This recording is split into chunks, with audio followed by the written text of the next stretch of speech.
Simão Pedro, servo e apóstolo de Jesus Cristo, aqueles que, mediante a justiça de nosso Deus e Salvador Jesus Cristo, receberam conosco uma fé igualmente valiosa. Graça e paz lhes sejam multiplicadas, pelo pleno conhecimento de Deus e de Jesus, o nosso Senhor. A certeza de nossa vocação e eleição. Seu divino poder nos deu tudo o que necessitamos para a vida e para a piedade, por meio do pleno conhecimento daquele que nos chamou para a sua própria glória e virtude. Dessa maneira, ele nos deu as suas grandiosas e preciosas promessas, para que por ela vocês se tornassem participantes da natureza divina e fugissem da corrupção que há no mundo causada pela cobiça. Por isso mesmo, empenhem-se para acrescentar à sua fé a virtude, o conhecimento, ao conhecimento, o domínio próprio, ao domínio próprio, a perseverança, a piedade, a fraternidade e a fraternidade, o amor. Porque se essas qualidades existirem e estiverem crescendo em sua vida, elas impedirão que vocês, no pleno conhecimento de nosso Senhor Jesus Cristo, sejam inoperantes e improdutivos. Todavia, se alguém não as tem, está cego, só vê o que está perto, esquecendo-se da purificação dos seus antigos pecados. Portanto, irmãos, empenhem-se ainda mais para consolidar o chamado e a eleição de vocês, pois se agirem dessa forma, jamais tropeçarão, e assim vocês estarão ricamente providos quando entrarem no reino eterno de nosso Senhor e Salvador Jesus Cristo. A glória de Cristo e a firmeza das Escrituras. Por isso, sempre terei o cuidado de lembrar-lhes estas coisas, se bem que vocês já as sabem e estão solidamente firmados na verdade que receberam. Considero importante, enquanto estiver no tabernáculo desse corpo, despertar a memória de vocês, porque sei que em breve deixarei este tabernáculo, como o nosso Senhor Jesus Cristo já me revelou. Eu me empenharei, para que também depois da minha partida, vocês sejam sempre capazes de lembrar-se dessas coisas.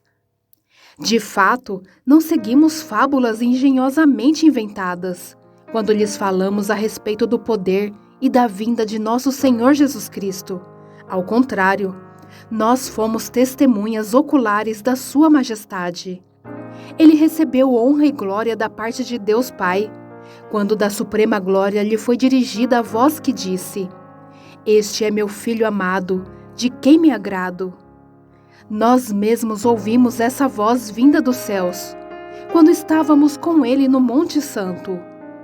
Assim, temos ainda mais firme a palavra dos profetas, e vocês farão bem se a ela prestarem atenção, como a uma candeia que brilha em lugar escuro, até que o dia clareie e a estrela da alva nasça no coração de vocês. Antes de mais nada, saibam que nenhuma profecia da Escritura provém de interpretação pessoal, pois jamais a profecia teve origem na vontade humana. Mas homens falaram da parte de Deus, impelidos pelo Espírito Santo. Os falsos mestres e a sua destruição. No passado, surgiram falsos profetas no meio do povo, como também surgirão entre vocês falsos mestres. Estes introduzirão secretamente heresias destruidoras, chegando a negar o soberano que os resgatou, trazendo sobre si mesmos repentina destruição. Muitos seguirão os caminhos vergonhosos desses homens, e por causa deles será difamado o caminho da verdade. Em sua cobiça, tais mestres o explorarão com histórias que inventaram. Há muito tempo a sua condenação paira sobre eles, e a sua destruição não tarda. Pois Deus não poupou os anjos que pecaram, mas os lançou no inferno, prendendo-os em abismos tenebrosos, a fim de serem reservados para o juízo. Ele não poupou o mundo antigo quando trouxe o dilúvio sobre aquele povo ímpio, mas preservou Noé, pregador da justiça, e mais 7 pessoas. Também condenou as cidades de Sodoma e Gomorra, reduzindo-as a cinzas, tornando-as exemplo do que acontecerá aos ímpios. Mas livrou Ló, homem justo, que se afligia com o procedimento libertino dos que não tinham princípios morais. Pois vivendo entre eles, todos os dias aquele justo se atormentava em sua alma justa, por causa das maldades que via e ouvia. Vemos, portanto, que o Senhor sabe livrar os piedosos da provação e manter em castigo os ímpios para o dia do juízo, especialmente os que seguem os desejos impuros da carne e desprezam a autoridade.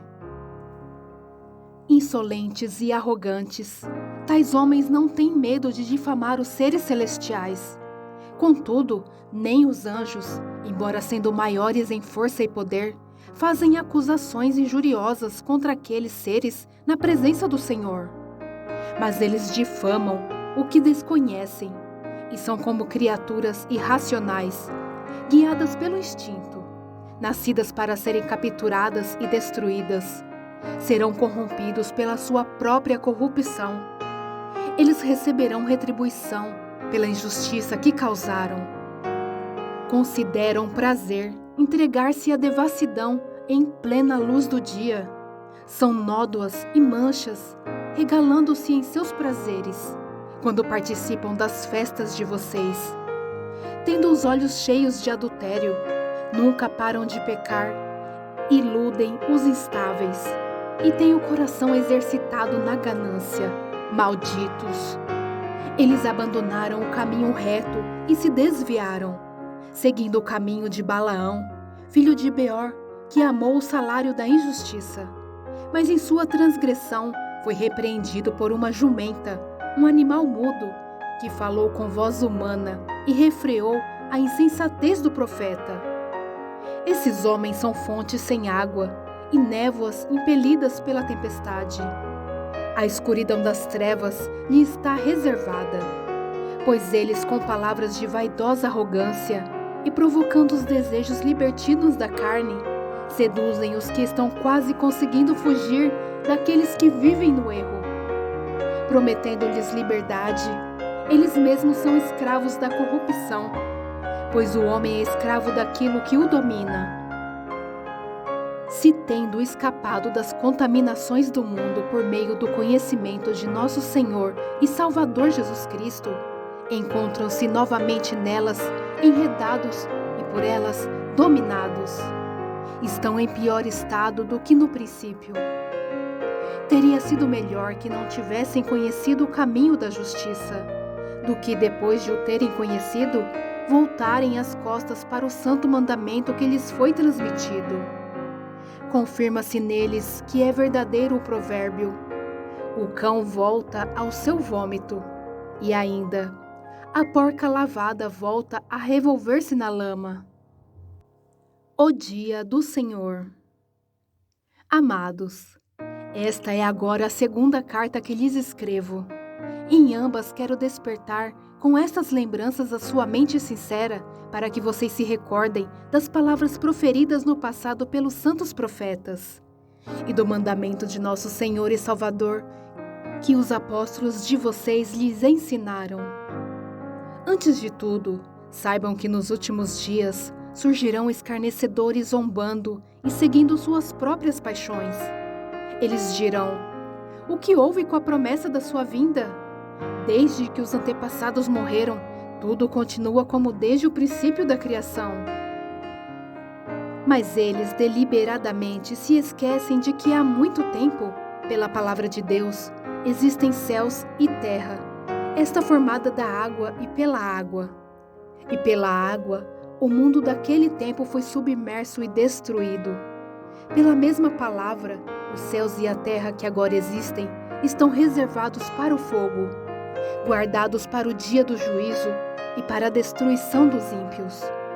Não se esqueçam disto, amados. Para o Senhor, Um dia é como 1000 anos, e 1000 anos como um dia. O Senhor não demora em cumprir a sua promessa, como julgam alguns. Ao contrário, Ele é paciente com vocês, não querendo que ninguém pereça, mas que todos cheguem ao arrependimento. O dia do Senhor, porém, virá como um ladrão. Os céus desaparecerão como um grande estrondo. Os elementos serão desfeitos pelo calor, e a terra e tudo que nela há será desnudada. Visto que tudo será assim desfeito, que tipo de pessoas é necessário que vocês sejam? Vivam de maneira santa e piedosa, esperando o dia de Deus e apressando a sua vinda. Naquele dia, os céus serão desfeitos pelo fogo, e os elementos se derreterão pelo calor. Todavia, de acordo com a sua promessa, esperamos novos céus e nova terra, onde habita a justiça.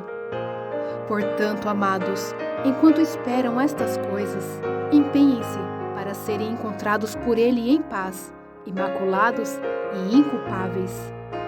Tenham em mente que a paciência de nosso Senhor significa salvação, como também o nosso amado irmão Paulo lhes escreveu, com a sabedoria que Deus lhe deu. Ele escreve da mesma forma em todas as suas cartas, falando nelas destes assuntos. Suas cartas contêm algumas coisas difíceis de entender, as quais os ignorantes e instáveis torcem, como também o fazem com as demais escrituras, para a própria destruição deles. Portanto, amados, sabendo disso, guardem-se para que não sejam levados pelo erro dos que não têm princípios morais, nem percam a sua firmeza e caiam. Cresçam, porém, na graça e no conhecimento de nosso Senhor e Salvador Jesus Cristo. A Ele seja a glória, agora e para sempre. Amém.